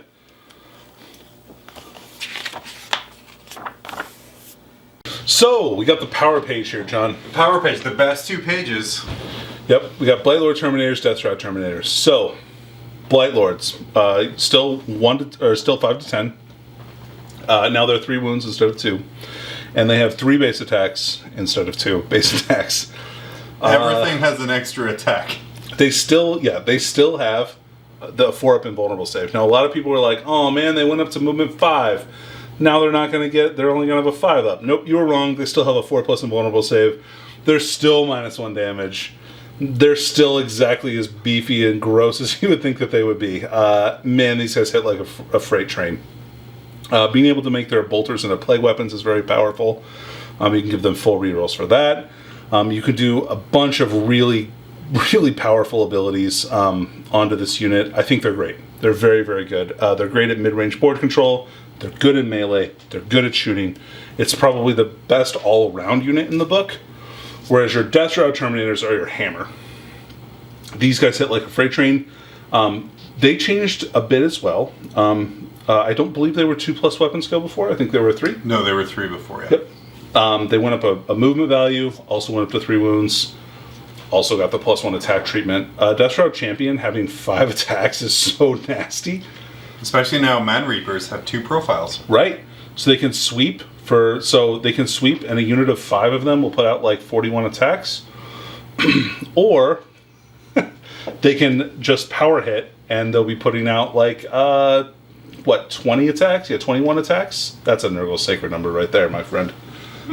They still have the Plague Spur Gauntlets. Oh, going back to the Blight Lords really quick. Yeah. They did change them a bit. 1 model per 5 can have a combi weapon of any one type. So you can't stack a whole unit with combi weapons. They all have to have... They can only have like 2 combi meltas, or 1 combi melta per 5 guys, 1 combi plasma per 5 guys, because that's what comes in the kit. I was going to say, that's the really nice thing, is now I don't have to worry about how do I get all this combi plasma. Yeah, I just ended up buying some Forge World, like the Forge World pack of combi weapons, but that's fine, whatever. Anyway, back to Death Shroud, the more important thing here. So the Chimes of Contagion add 3 inches to contagion abilities for them too. That's a gimme. The Plague Spur Gauntlets went up to 12 inches, which is awesome. Man, they're so good. Oh, and their bodyguard rule changed. They can no longer take body hits from Mortarion. They have the normal bodyguard rule that everything else in the game has. I am shocked and disgusted that a 6-7 foot tall super soldier in Terminator armor can't block shots for a 30-foot god. With wings. With wings. With a 50-foot wingspan. Disgusted. It's awful. Guys, it's bullshit. All right. If you guys haven't noticed, we're being sarcastic. Yeah, we're being totally get that. Yeah. But I think these guys are great. This is the power of the book, in my opinion. I think there's some other units that are also really powerful, but to me, this is really where the strongest units lie. And like our conversations the past couple of days, like everything we've done or talked about is like, oh, you can buff Death Shroud with this. Yep. Or you can buff Blight Lords with this. Yeah. Or and so I think these guys are amazing. They're so tough and resilient. -1 damage combined with a 4+ invulnerable save combined with a 6+ feel no pain from a Plague Surgeon just means that these guys are really tough to move. And they're T5, they're faster. Right. You can drop them down teleporting style. You can make a movement 6 if you want to. You can deep strike them. Like, they have all kinds of movement shenanigans. And you can't make them out slower. Right. Right, exactly. Yeah, you can't like Thunderfire cannon them or anything. Or you can, just they ignore it. Like just brushing that dirt off the pauldron. Go on, son. Brush that dirt off your shoulder. Hellbrute is the only other is another core unit that Death Guard have, so they do get rerolls, which is kind of nice. They don't get to stack Disgustingly Resilient and their monstrous resilience rule that they have, so that's unfortunate. I don't know, maybe I shouldn't have been surprised that they're a vehicle. They are a vehicle, even though they're kind of mutated and stuff like that. That's not a huge deal. I don't think they changed a ton, though. No. I think with some of the other buffs and things, like especially with the Taliban giving out just +1 to hit for things near it, like it's a good source of heavy weapons in a book that really struggles with high damage. It's like a Las Cannon Hellbrute in the back line beside a Taliban is now like a really nice option. Yeah, for sure. Yeah. That's great. Or if you don't want to put a Taliban next to him, spend the CP. Yep. So I've got a couple with twin las cannons and the close combat weapons, the old Forge World ones. They'll be real nice for that. And core, so they get access to all the buffs. They also went up to 5 attacks. Again, +1 attack for everything in the book, you guys. And then, so the Terminator Speaking of page, +1 attack. If the Terminator page was the money page, we're about to come across the Walmart page. This is the Kirkland brand power of the book. Power where everyone's going to take them because you go to Costco. This is the discount version of it. I think Possessed are really good though. You should probably take Possessed if you want a good assault unit. They're only 1 damage, but they do get 4 attacks apiece, which is super gross. The what's he called? God, I already forgot his name. The Biologist Putrefier. Yes. He goes great on the Possessed as well because they have so many attacks. They're -2 AP, they're 1 damage, they get Plague Weapon on their attacks now as well, which is awesome, and they're Strength and Toughness 5. 4 attacks is so good. And they still get a 5-up invulnerable save, so they're also tough. You got Chaos Spawn. Man, Chaos Spawn, they changed a bit. How many attacks did they get before? It was D6? It was D6, yeah. So now they're 2d3 attacks, which is a lot more average, which is great. And their attacks are still -2 AP, 2 flat damage. They move 7 inches. They still give the -1 leadership aura. You still have the chart, and the chart is roughly the same. Still goes to -4 AP. The attacks one, which was, I think, +2 attacks, is now 3d3 attacks, which is basically the same. Or they can reroll failed wound rolls.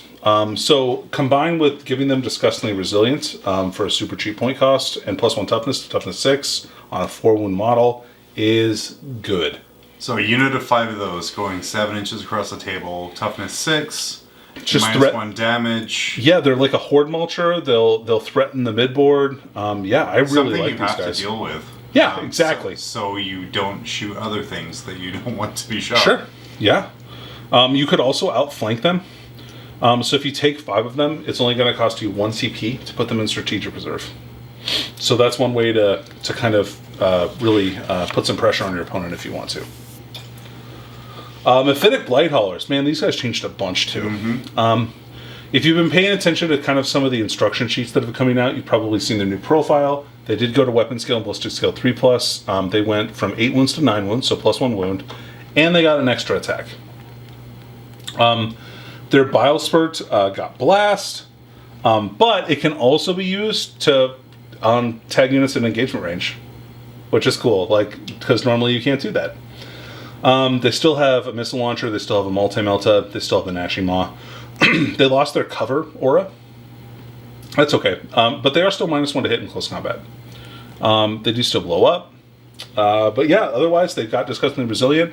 Unlike a lot of other vehicles, all the vehicles have contagions. Mm-hmm. Not all of them have disgustingly resilient. Right. They're also remorseless, so if somehow you nuke their leadership and kill one, you can't make them run away. Or you can make one run away, but you can't make them both run away. Then you have the Fetid Blight Drone. This guy changed. He went down a wound. But he did go up to weapon skill and ballistic skill 3+. He basically has the same stat line as the Blight Hauler. And what's super nice about it is he doesn't bracket anymore. Right. Making all of his weapons way more attractive. Yep, they all get better, or they all don't decrease in value. Like, it used to be the Plague Spitter went down in value the more wounds he took because his strength lowered. Now it's just strength 6 all the time. So you're going to get top bracket for him all the time. It's not really a major thing, but now Flesh Mower is his default weapon. Right, yeah, I thought that was interesting. Which again talks to how they expect Death Guard to be played. I think they wanted to push the mid-table and really fight in close combat, which is fine. Yeah, they have all of the abilities that you would expect them to have. They're still movement 10, they still fly. Still a demon engine, so they can regain wounds if they kill stuff in combat. And the Flesh Mower is now 3 attacks instead of an extra 6 attacks with it, I think is what it used to get. So now it's 12 attacks, which is pretty good, especially at strength 7, -2, 2 flat damage, and it's a plague weapon. So I like them quite a bit. Plague Burst Crawler also changed. Also, same treatment. Went to ballistic skill 3+, which does degrade. I think, were they movement 8 before? They were 9. They were 9. Yeah, they were 9 before. You ran 10 of them. So. I did used to run 6 of them. Entry Cannon got way better. It's now damage D3 +3 instead of damage D6. And it's -4. And it's also a plague weapon, which I thought was great. That's very good. The Plague Burst Mortar lost its minimum range. Yeah, and it went to flat damage 2, and of course the Plague Spitters are now they strength 6 all the time. Now the Rot Hail Volley Gun changed a lot. It's became Rapid Fire 3 instead of Heavy 3, I think it was before. Which is great. Yeah, so now the Rot Hail is 6 shots at close range. Actually, a 6. choice that you'd want to take. Yeah, the Heavy Slugger is good too. It's just something for the Plague Burst Crawler, where they look to people when you took a Plague Burst Crawler, you took just Plague Spitters and Heavy Slugger. Yeah, that's what I always took. Yep. And then nothing else happened. So they really did work to make the Entry Cannon and Rot Hail Volley Gun actual choices. Yeah, which is awesome. I really like that. Before it was a stratagem to get this ability, and now it's not. So it just comes inherently with the model. And that upgrade to ballistic skill means a lot for these guys. Yeah. The Chaos Land Raider is a Land Raider. It's everything that you would expect a Land Raider to be. Moving on, you've got the But Chaos... it does have contagions. It does have contagions, yes. Otherwise, it can still only hold 10 guys and still or 5 Terminators. Oh, sorry. Possessed also take up an extra slot too. Because of the tentacles. Does that mean you can only put 5 Possessed in a Rhino? Yep. I would imagine. Well, let's see. Okay. Predator and Annihilator, Predator Destructor, as you would expect them to be. They are exactly the same as the Space Marine versions of these, so I'm not going to spend a ton of time, except they get Contagions. Hooray! Yeah, they're not terrible. They still get Smokescreen. Oh, that reminds me. Does the Hellbrute have Smokescreen? Nope. He does not. Okay, that's fine. Defiler. He does have Smokescreen. Still 14 wounds, 5 base attacks. Starts at Weapon Skill Ballistic Skill 3+. That's a big upgrade. The Defiler Cannon went to 3 flat damage on a battle cannon, which I like a lot. I wonder if that's what guard battle cannons are going to be. God, I hope so. Let's see. The Defiler's Scourge lets him make 3 extra attacks, so I would do that. He still gets to fight at Strength 12 with that. And gets the Defiler Claws, which are Strength 16. And there's attacks never degrade, which I like a lot. Because he's very angry. He pissed. He's a demon engine. Oh, he's got Infernal Regeneration, which none of the other demon engines in this book have for +1 or to regain a wound, which I thought was interesting. But yeah, I think he's decent. He's not a ton of points. No, he's not bad. And then to answer your question, Danny, Possessed cannot use Chaos Rhinos. Interesting. Possessed and Terminators can't use Rhinos because of the wings and the tentacles and the claws. It's true. There's too much man for that Rhino. And Rhinos are Rhinos, except they also have Contagions and Nurgle. Defiler also Contagion. He does, which is rad. Yeah. That's actually good on him. Actually good. It just is good. Keep in mind that Contagions also affect vehicles, which is not what you would expect them to do, but they do. So that means the Defiler's Scourge Claw is wounding Toughness 7 vehicles on 2s. That's great. Yeah. Mortarion, I want to spend a little bit of time on him, but not a ton, because they did preview his entire data sheet earlier on Warhammer Community. And we've kind of gone over his rules already. Right. Man, he's good. He's really good. Like, I think, Danny, every army list I've sent you this past few days... Everyone has Mortarion. Has Mortarion in it. Just because he is such a utility guy now. And yeah, sure, he can't be blocked by Death Shroud anymore, but he's toughness 8 now. He's -1 damage. He's 2 up, 4 up. He's 5 up ignoring wounds. He is super tough. And with 4 Warlord traits, if you don't deal with him, he's going to debuff your entire army. Now, I was talking a little bit with John about this and running the math. And one of the most common units in tournament play right now that just obliterates anything big in the game is Sisters of Battle Retributors, right? They do a ton of damage with Multi-Meltas. If you shoot 12 Multi-Meltas at Mortarion plus all the Cherubs to get extra shots, that's... let's see, it's 8 plus another 4, so 12 shots. It's 36 Multi-Melta shots in 1 turn at Mortarion. He doesn't die. It doesn't even kill him. It's crazy. He's so durable. So watch out. Mortarion's coming for you. The Miasmic Malignifier. I'm a fan. I think it's cool. It's not a lot of points. It's only 75 points. It does have Smokescreen, like John mentioned before, which I did not pick up on. That's pretty clever.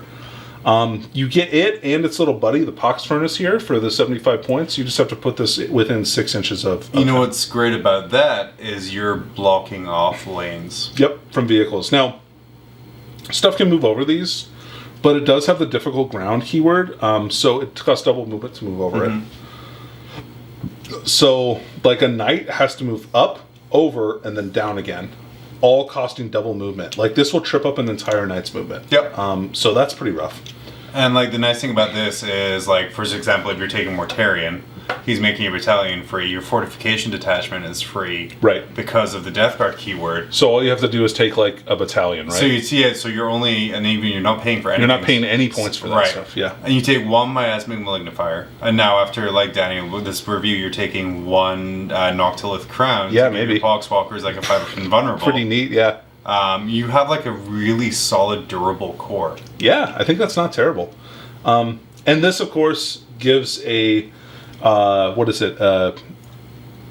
it always counts as turn 4. Yep. So it has a 9-inch bubble of contagion. Yeah. And you can deploy these up the table, so they're in the middle of the table. Yep. So they just have to be deployed 12 inches away from your opponent's deployment zone. So that wonderful center table objective that always gets tagged. Guess what? It's smoking now, and it's still 12 wounds at toughness 8. And who cares if it degrades? It doesn't actually matter. No, it's a 3-up save. Yep. The only thing that's degrading is its strength, and I don't care because I'm just putting it in the center of the table to block lanes, right, and debuff your army. And when it dies, it explodes on a 4+ for D3 mortal wounds too. Yeah. So, I think it's solid, and you get light cover if you're close to it. So those Terminator units go up to that 1-up save if they're closer, if they're around it. Spicy, or if they're already getting light cover, they're -1 to hit. Spicy. So then it has the weapon profiles, everything else, and points. Danny, I'm very disappointed. None of these codexes have had name generators. Oh, really? I guess not. That's disappointing. I'm gonna have to make sure I hold on to those Psychic Awakening books. It's a casualty of 9th. Yeah, is all the wonderful points. What are your takes on Death Guard as kind of an army now? Because there is a lot of changes. So I think overall it's a very interesting book. It has a lot of. I think what happened is they toned down the bullshit shooting that they had before in War of the Spider, and toned up the close combat ability. So I think it's really a mid-table tough close combat army. Like they're the Necrons of close combat. Like that's the way I look at it. Before, when I had my 12-inch kill zone and I'm trying to stay away and I'm trying to be really cagey with play, the way this book is presented is I'm being aggressive, I'm holding that mid-board. And that can show in the secondaries that they're presenting in this book, it shows in the stratagems that they're putting on this book. And really, like, even the way they're asking you to construct your army. Right. Is really pushing that, hey, you're not getting rid of me, I'm sitting at mid-table. Right. And that's a very powerful ability. I'm very happy with this book overall. I think it's gonna take a whole nother look from you if you played Death Guard before. You're probably gonna have to relook at stuff and kind of rethink your army a bit. It's gonna be and we were talking like none of my old builds work anymore, and that's okay. Yeah. And essentially at this point, it's starting a new army and kind of starting from the ground up. That's true. But the tools are there, the parts are there. I also agree with all of that too. Like, it's not an auto-win army, like say, like a Space Marine where you can kind of maybe make up for your lack of, like, maybe a couple of mistakes you can make up for by the fact that it's a Space Marine army. Sure. Or, like, your Necron, you can win because everything is objective secured, so you can kind of fall back on that a little bit. This one doesn't have those crutches as much, but I think when it's mastered, this army is going to be. I think this army is the same power level as Necrons. I would not say that it's harder to use than Necrons, though. Like, you could just dummy throw a bunch of Terminators and Poxwalkers up the table and clog up the middle of the table, and your opponent's going to have to remove that stuff because you still have, like, even if you're taking like 60 Poxwalkers, which I feel like is not an insignificant. Like, I think that's probably a fair number of Poxwalkers that you probably see a lot. That's still 60. That's still 60 toughness 4 wounds with a 6-up ignore wounds that can get back up when they kill stuff, and also get back up from stratagems and things like that. Like, it's going to be tough to remove those guys. So I think that there's just a lot of really great midboard presence in this army, but it's going to be less about kind of trying to leverage some of the demon engines for shooting and stuff like that, and more leveraging the close combat assets that you have, like Blight Lords, like Death Shroud, like the Fetid Blight Drones, the Mephitic Blight Haulers, that kind of stuff. And then something we didn't touch on: no demons, no demons, no summoning. If you take anything that isn't Death Guard, you lose Contagion, which is your most powerful thing. Yeah, and so that's even if it's Nurglings. Right. Well, I was going to say, even if you had the ability to summon it, like there were summoning rules in the Demon Book or something like that, you would lose Contagion if you add those Nurglings to your list. So, watch out for that. But overall, interesting book. I'm really excited to see what people that are better at building armies than me are. Heck yeah. Build. I'm going to netlist the heck out this first couple of months. Until you figure out what's actually good. Yeah. Yeah. Let me know what to add to Mortarion and 60 Foxwalkers, please. Please build army. Will not pay. So that kind of concludes our Death Guard book review. If you really like this, go ahead and mash that subscribe button. Click the bell icon for notifications from our channel as we release. Yeah, fancy with this. Holy cow! As we release new content every other week. Give us a look. We have a Patreon. If you want to throw us, we have a great community. Throw us whatever amount or none. You don't have to. And you'll be able to join our community. We have some really great modelers and things like that, and we have all kinds of great talks. We try and keep it light. That's kind of our shtick. And so I've been Danny. I've been John. And thanks for tuning in.